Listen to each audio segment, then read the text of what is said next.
Over 1 million Peugeots, Citroëns, Opels and Fiats are being recalled right now for engines that literally eat themselves alive. The timing chain sounds like crickets chirping before it grenades your motor. Stellantis just admitted what owners have known for years. These engines are fundamentally defective. If you own a car with a 1.5 BlueHDi diesel or 1.2 PureTech petrol engine, stop what you're doing and listen. Your engine might already be dying, and Stellantis knew this would happen when they sold it to you. This isn't old news or speculation. This is happening today. Stellantis is recalling 636,000 vehicles in France alone, with over 930,000 across Europe. But here's what they're not telling you.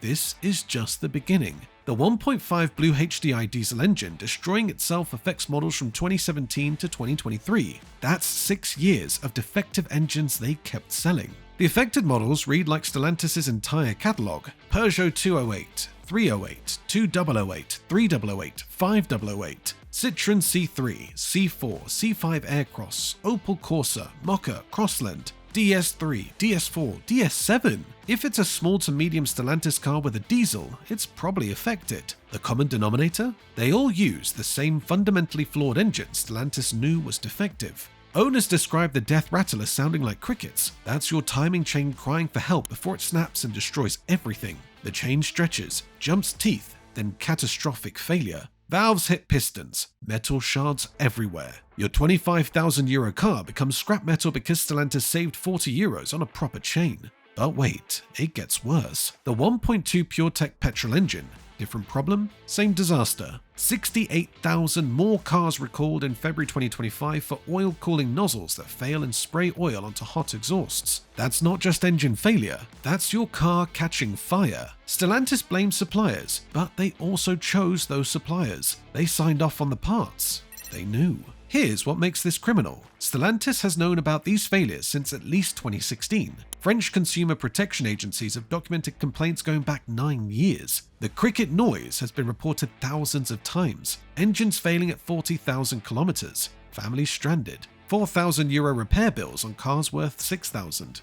The PureTech wet belt problem we've covered before? Still happening, still destroying engines, still being installed in new cars. Stellantis' solution was to extend warranties, but only if you complained loud enough and had perfect service history. Miss one oil change by a week, warranty voided. Use non-dealer service, warranty voided. They created impossible conditions to avoid paying for their defects. Internal documents show Stellantis calculated it was cheaper to handle warranty claims than fix the design. Each proper timing chain would cost them €40 more. Multiply that by millions of engines, and they saved hundreds of millions. They traded your engine's life for quarterly earnings. The BlueHDi diesel uses the same calculation. The timing chain guides are undersized. The tensioner is weak. The oil pump pressure is marginal. Everything is built to the absolute minimum specification to last just past warranty. When it fails at 100,000 kilometers, Stellantis shrugs and says wear and tear. If you own any Stellantis diesel or PureTech engine, hit subscribe now,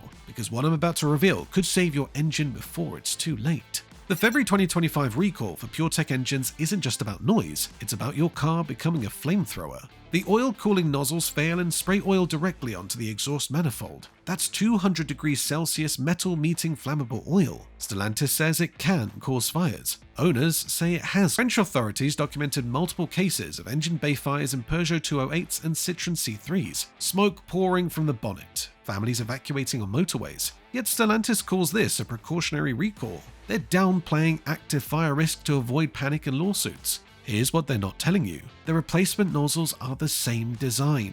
They're not fixing the problem, just replacing defective parts with slightly less defective parts. The root cause, poor design and cheap materials, remains. Your fixed car is still a time bomb, just with a longer fuse. The oil filter solution they're offering? It's a joke. They change your oil and filter, claiming this removes debris, but the nozzles that failed created metal particles throughout the engine. An oil change doesn't fix scored cylinders or damaged bearings. It's theatre to make you feel safe while the real damage remains. So your car is affected. What now? Stellantis wants you to bring it to dealers who are overwhelmed, understaffed, and under-equipped. Wait times for appointments are months. Parts availability is limited. Some dealers admit they don't even have the technical bulletins yet. If your engine fails before the recall fix, good luck. Stellantis will claim it's unrelated. They'll demand perfect service history. They'll find any excuse to deny coverage. One owner was refused warranty because he used 5W30 oil instead of 0W30. Difference that doesn't cause timing chain failure but gave Stellantis an out. Trading in your affected car? Dealers know about the recalls. Your Peugeot 308 that was worth 15,000 euros last month? Now they're offering 9,000 euros. The recall announcement destroyed resale values overnight. You're trapped between a dying engine and massive depreciation. Getting it fixed independently? Parts are restricted to dealers only. Stellantis is controlling supply to force you into their network. Independent mechanics who've kept these cars running for years are now helpless. It's monopolistic control disguised as safety concern. This isn't Stellantis' first rodeo. Every major engine failure follows the same pattern. First, deny everything. Isolated incidents. Then, blame customers. Improper maintenance. Next, blame suppliers. Quality deviation. Finally, when forced, minimal recall. Precautionary measure. Never admit design faults. Never compensate fully. Never fix the root cause. The EA189 diesel scandal. The Prince engine failures. The EB2 catastrophe. Now the BlueHDi and PureTech disasters. Each time, Stellantis knew. Each time, they denied. Each time, owners paid the price until media pressure forced action. They learned from Volkswagen's Dieselgate. Don't admit guilt, just manage the crisis. Stretch it out over years. Make claiming compensation so difficult that most give up. Pay lawyers instead of customers. It's cheaper.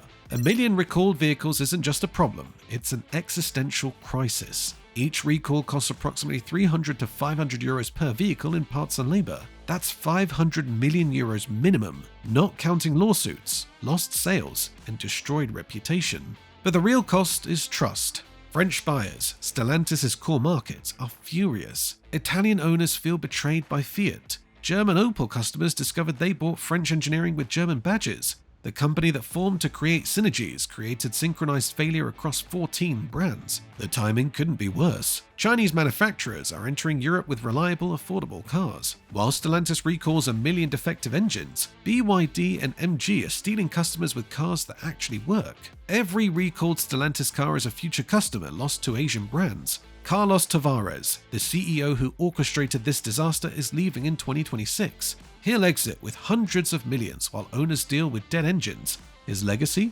Record profits built on defective products. The next CEO inherits a company with 14 damaged brands and millions of angry customers. This recall isn't a mistake or an oversight. It's the inevitable result of deliberate decisions. Stellantis chose to use undersized timing chains, chose to install fire-prone nozzles, chose to keep selling engines they knew would fail. Every defective engine was a calculated risk that you, the customer, would bear the cost.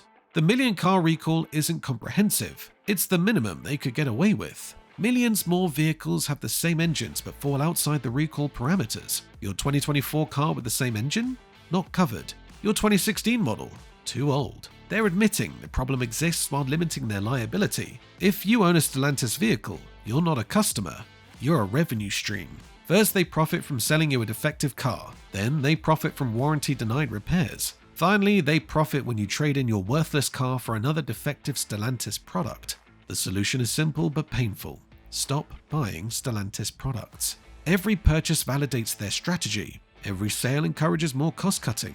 Buy from manufacturers who don't treat customers as acceptable losses. Korean brands offering 7-year warranties. Japanese brands using metal timing chains. Anyone but Stellantis. This recall will cost them 500 million euros. Your next car purchase could cost them everything. Is your car affected? What cricket noises have you been ignoring? Share your Stellantis horror story below. Every comment is evidence of their systematic failure. And if this saved you from engine destruction, subscribe for more breaking automotive scandals.